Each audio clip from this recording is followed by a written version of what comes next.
Hello everybody, and thank you for joining me. This is Ciara from Ciara T Designs, and today I have this simple but elegant Magnolia card to share with you. So let's jump right in. So we are going to start by creating the background that we're going to alcohol ink on and the layer that's going to go on top. So this is the Spellbinders Magnolia Blooms die, and I'm going to cut the detailed layer out of some HammerMill cardstock, and then I'm going to cut the layer that I want to ink on out of some Yupo cardstock. Normally, I wouldn't suggest you use your chrome shim or your chrome cutting plate with a die that's this open, but I struggle to get Yupo to cut properly, so I did do this, but be aware that it can warp plates that are that open. Hopefully that makes sense. Like there's a lot of space between where the die is because it's made, that chrome plate is made for cutting detailed dies like this very pretty bloom top detail part, but not the open part. So just be aware of that. So be careful when you do this. If you're going to do what I've done here, I just, as I said, struggle to cut Yupo properly. So this was kind of the best way for me to get the Yupo to cut nicely and not worry about it not cutting at all. Because I have had that struggle in the past where I couldn't get Yupo that I had already inked to cut. So this was kind of like a test and it did work, as you can see. So super excited about that. And we're going to jump right into actually inking that Yupo piece. So I'm only going to use 2 colors and some blending solution, and I will bring in my air blower just to move the color around. I have 1 pearl, so you can see how I'm going to shake it because it needs to be shaken if you want to get the mica out of the bottom. So I have 2 colors. I have Splendor, which is that orange color. It's the pearl alcohol ink. And then I also have Wild Plum, which is that kind of rich pink color, and those are the 2 colors that I'm going to use to create this background. And I have the detail layer laid out beside so that I can see where the flowers are. I really want the majority of the color to be where the flowers are, and the leaves don't really matter because it will cover them as they're white in the cut, right? But I want the florals to be this super vibrant orange and pink color. So that's kind of what I'm working with. And there's no right way to do this. You put some color, you put some blending solution, you move it around, and you play until you're happy. And if you're not happy, you start again. Like it's pretty hard to mess this up, in my opinion, just because you just kind of, you get what you get and you don't throw a fit, as Tim Holtz says. So it's just a lot of fun and kind of a freeing experience when I play with alcohol ink. So I always really enjoy it. So in side news, I have a favor to ask you guys. There is this nomination.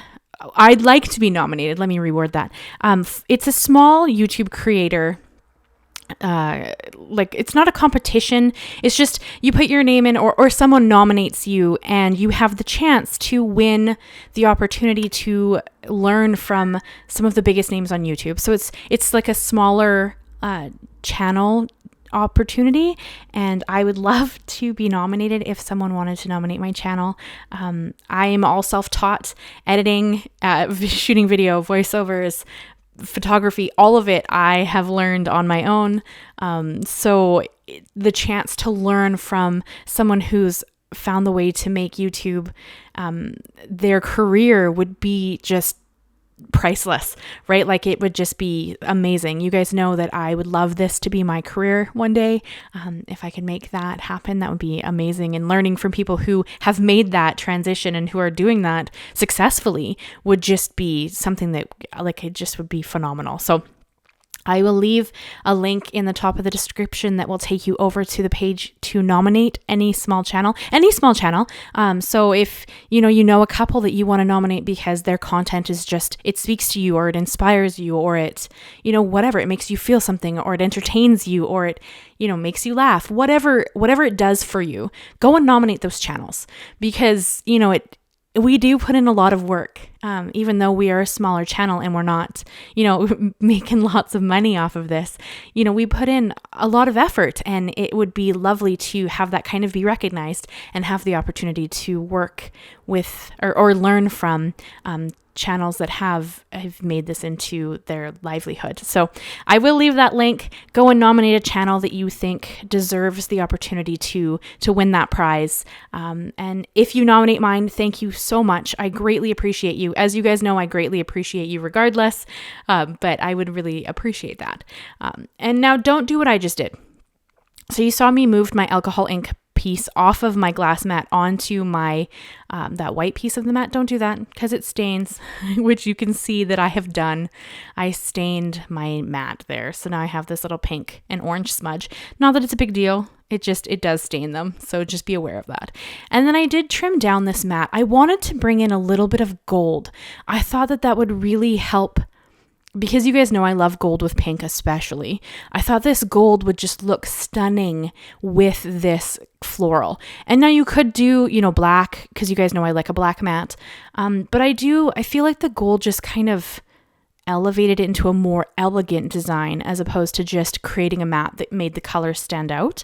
Both would be beautiful, there's no question, but you guys know that I really like white and gold together. So I kind of do lean towards that. So here I'm just adhering my layers together. I didn't put adhesive behind every piece of this detail layer. Mostly it was behind the leaves and the center of the flowers, and then a little on the stem for this kind of bud flower. I did have a little bit of seepage, so I did you can see here I took my pen and just cleaned that up so that it wasn't sitting on top of the Yupo. It's not going to matter. It dries matte. You won't be able to see it, but I like to clean it up if I can. And then I took my HammerMill Cardstock, which is the panel that I've created, and I brought that into my Misti. I went back and forth on whether I wanted to gold heat emboss the sentiment and leave the background flat and simple, or add texture to the background and then maybe gold foil a sentiment. So I still had that extra gold going on. In the end, I decided to do this just because the last card that I did, I added texture to the background. So I thought for something a little bit different, I would kind of leave this a little more simple, and then that kind of leans more to that elegant feel as opposed to kind of ending up with more stuff involved. So hopefully that kind of makes sense. So then I did heat emboss it. I used some Ranger Gold embossing powder because I feel like it really matches that Tonic Gold Pearl cardstock that I've used for the mat. It looks really pretty together. And I did bring in a sentiment from the Simon Says stamp, Full of Thanks stamps, just because I loved how kind of elegant that looked. And I did kind of try to tuck it behind that one leaf so that it would kind of feel like a very cohesive design. And then I'm just going to adhere everything together. And of course, you guys know that I cannot leave well enough alone, so I am going to have to bring in some bling. I do struggle with negative space and trying to leave things alone. So I probably went a little bit overboard on the extras with this card. I think that it would have been stunning if I had stopped pretty much after this point when I just adhere everything together and get my layers going on. But you guys know that I generally can't stop. I just love to add extras and sparkle and shine and shimmer. So I'm going to do that. And I did go back and forth on whether or not I wanted to pop up the bloom bouquet part.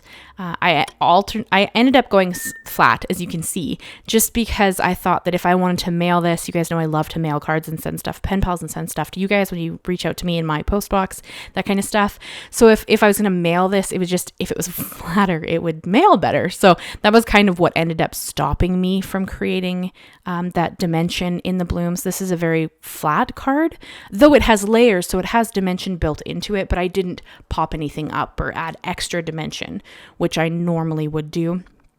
But I'm trying to embrace a more simple design for this, just so that these blooms stand out. Like the focal of this card is these vibrant, stunning flowers. So that's kind of why I was trying to like hold myself back on the extras. But of course, I did bring in some white pearls just to add a little bit of something extra around the design and kind of make it feel even more cohesive and adding in that sentiment.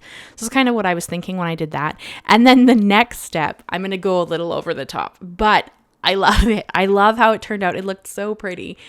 Here I decided that I needed to add a little more sparkle. So I brought my clear glitter pen. So it's completely clear. It's not going to add color to it. And I'm going to go around the lines of the flowers, just the blooms, super subtle. This is a water-based glitter pen. So it's not, if it touches the Yupo, it's not going to do anything.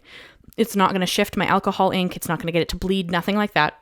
It's literally just going to add a little bit of sparkle on the white, and it won't even really stick to the Yupo. So if you kind of miss and you touch the Yupo, it's really not going to do anything. I mean, the worst it would do is add a little bit of extra glitter on top of it, which, I mean, you can't go wrong with. So this is a completely extra step, totally unnecessary, but I love it. So of course, I had to go in and just add a little bit more glitter to my card. I don't think the camera picks it up really well. You'll see it here when I hold it up in the end, and I'm going to try to tip it in the light so you can kind of catch that really subtle extra glitter. But in person, it really just adds a little bit of something extra on top of those flowers and helps them stand out even more. So let me know what you guys think. I'm going to hold it up here, and hopefully you can kind of see the glitter on that white part. It's just on the flowers. Hopefully you can kind of see it here, and that gives you an idea of what it would look like in person. But this card turned out stunning. I am so in love. I would love to know what you guys think of this card. Would you try this? I think that this die set especially really lends itself to doing this kind of a really cool technique with alcohol ink. So that is the card I have for you guys today. I hope you enjoyed it. Leave me a like, leave me a comment, and consider subscribing if you haven't already. I do new videos every Monday and Thursday. Thank you so much, guys, and I'll see you again very soon. Bye-bye for now.